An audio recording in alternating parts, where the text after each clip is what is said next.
Jeudi 15 juin 2023, Le sceau de Dieu et la marque de la bête, deuxième partie. nous vous accueillons de nouveau sur votre chaîne L'Aventure dans la Parole.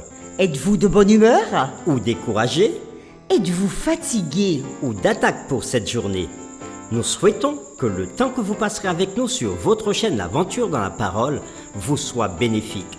Et que, quelle que soit votre humeur en ce jour, que par le Saint-Esprit, nos forces et nos esprits soient renouvelés dans la paix de Dieu en ce jour.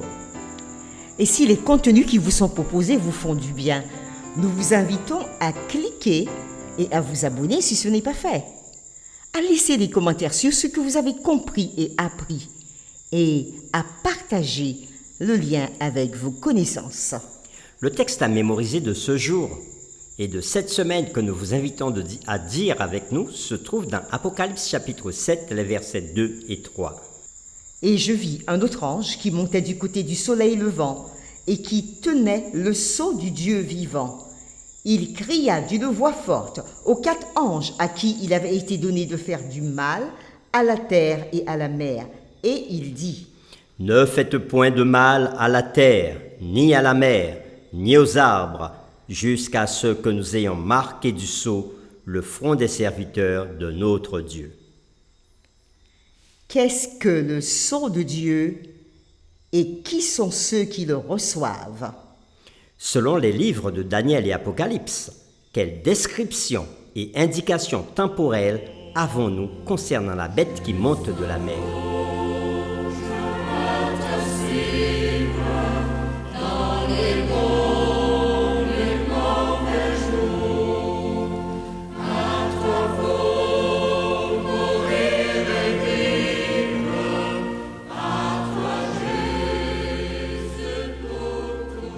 Les réflexions de cette semaine nous aident à répondre à ces questions et aujourd'hui, nous le ferons avec la séquence Le test du sabbat.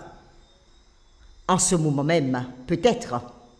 Le décor est planté pour une persécution imminente. On se rappelle, le 6 juin 2012, le pape Benoît XVI a lancé cet appel urgent à plus de 15 000 personnes réunies sur la place Saint-Pierre à Rome. Le dimanche doit être un jour de repos pour tous, afin que les gens puissent être libres d'être avec leur famille et avec Dieu. Il continuait en disant : en défendant le dimanche, on défend la liberté humaine. Ce n'est pas, bien sûr, la même chose que d'exiger que les autres observent ce jour, par opposition au sabbat biblique. Mais cela montre que l'idée du dimanche comme jour de repos est définitivement une vraie question. Tôt ou tard, des lois seront adoptées et ceux qui suivent consciencieusement la parole de Dieu et observent le véritable sabbat seront étiquetés comme s'opposant au meilleur intérêt de la société. En cette période de crise, le peuple fidèle de Dieu, par sa grâce et par sa puissance, restera ferme dans sa conviction de le suivre. Les enfants de Dieu ne céderont pas à la pression. Contrairement à la marque de la bête, ils recevront le sceau de Dieu. Les sceaux étaient utilisés dans les temps anciens pour attester de l'authenticité des documents officiels. Nous pourrions donc nous attendre à trouver le sceau de Dieu intégré dans sa loi. Les sceaux antiques étaient une marque distinctive et personnalisée. Le prophète Ésaïe dit dans Ésaïe chapitre 8, le verset 16 : « Enveloppe cet oracle, scelle cette révélation parmi mes disciples. » Lisons ensemble Exode chapitre 20, les versets 8 à 11, et nous répondrons aux questions suivantes. Premièrement, quels éléments d'un sceau biblique trouvez-vous dans le commandement du sabbat? Deuxièmement, en quoi le commandement du sabbat est-il différent de tous les autres commandements? Nous lisons Exode chapitre 20, versets 8 à 11. « Souviens-toi du jour du repos pour le sanctifier. Tu travailleras 6 jours et tu feras tout ton ouvrage. Mais le 7e jour est le jour du repos de l'Éternel, ton Dieu. Tu ne feras aucun ouvrage, ni toi, ni ton fils, ni ta fille, ni ton serviteur, ni ta servante, ni ton bétail, ni l'étranger qui est dans tes portes. Car en 6 jours, l'Éternel a fait les cieux, la terre et la mer, et tout ce qui y est contenu, et il s'est reposé le 7e jour. C'est pourquoi l'Éternel a béni le jour du repos et l'a sanctifié. Après lecture de ce texte de Exode chapitre 20, les versets 8 à 11, répondons aux questions suivantes. La première question, quels éléments d'un sceau biblique trouvez-vous dans le commandement du sabbat? Pour répondre à ces questions, nous allons redéfinir ce qu'est un sceau et nous dirons ensuite ce qu'un sceau biblique comporte. L'étymologie du terme vient du grec fragis, du latin annalus, au Moyen-Âge le latin signum ou bulla venant de signa, voulant dire signe. Oui, un sceau ou un sel est une empreinte, un signe, une marque, un cachet, une griffe, une signature destinée à garantir l'authenticité d'un document ou d'une information et à rendre évidente son éventuelle divulgation ou son altération. Le terme désigne également l'objet, la matrice qui permet de réaliser cette empreinte, ou la marque qui symbolise l'appartenance à un groupe d'ordres divers, comme un parti politique ou une communauté religieuse. Dans le domaine de l'informatique, il est possible de sceller des documents pour authentifier leur origine et assurer leur intégrité à l'aide d'un sceau ou un code d'authentification de messages. La sigillographie est l'étude des sceaux et un sigilant est représenté. C'est une personne physique ou une personne morale au nom de qui un sceau est gravé. Et il est fréquent de classer les sceaux en fonction des sujets qui sont représentés dans le champ de l'empreinte. Parmi les différents types de sceaux, on retrouve les sceaux de majesté. Le sigilant, le plus souvent, c'est un souverain qui est représenté siégeant sur le trône, la tête couronnée en tenant les insignes et la souveraineté. Cela peut être aussi un sceau armorial. Le sigilant est représenté par ses armoiries. On peut aussi trouver des sceaux hagiographiques.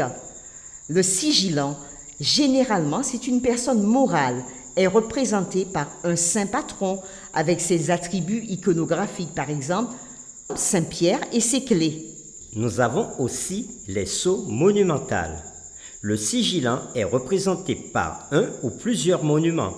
Ce type de sceau est le plus souvent utilisé par une ville ou un établissement ecclésiastique. Il y a aussi les sceaux équestres. Le sigilant est représenté à cheval.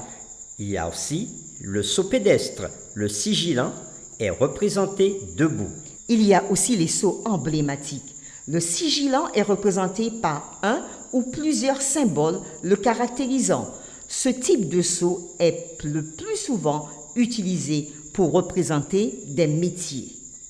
Donc, l'acte qui porte le sceau devient exécutoire et irrévocable.